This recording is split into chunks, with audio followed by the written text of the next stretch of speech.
দেখি ভালো হলে আমরা শিখে নিলাম, দেখতে সুন্দর লাগে, আমরাও শিখলাম। এরপরে এই লাইনে কাটছে আবার মানে এদিকে রিভার্স হবে না, মনে হচ্ছে ভালো কিছু হতে যাচ্ছে, দেখে দেখে আমি স্যাটিসফাইড। এটা civil cutting, getting civil engineering. না না এটা ভাই আর ভাই আরে এদিকে কাটা দাও ভিতর থেকে এটা থাক, এটা কাটছি হ্যাঁ হ্যাঁ ওকে।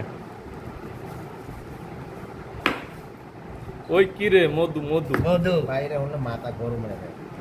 আর এই আবার ভাই কি কয় এত তো বহুত কষ্ট করছে আর একটু আমারও সস্তা টাইমে তুই কি করছিস তুই উপর দিয়ে যাবি মানে আমি বুঝলাম না কিছু ভাই মানে স্যার কি বলবো, বুঝেন স্যার আপনি স্যার ওনার কাছ থেকে কি ভাই এক্সপেক্ট করেন বলেন নষ্ট হয়ে যায় না, আপনি কি এক্সপেক্ট করেন? সমাজে যখন অধপতন হয় হ্যাঁ। এগুলো হচ্ছে তার নমুনা আপনি এটাকে ঠেকাইতে পারবেন না। তো আপনি টোটাল সমাজটা এখানে বিসমিল্লাহির রহমানির রহিম হ্যাঁ যেটা একটু বেকা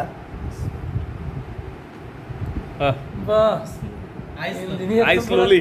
আরে ভালো তো, আই স্লোলি। আরে আপনি তো পুরো ওই কি রে মধু মধু। গ্রেট। আজ ভাই আরে আসুন একটা ভালো কাটিং স্টাইল। হ্যাঁ বলো কেন, হুম বাড়ি বাড়ি দারুণ।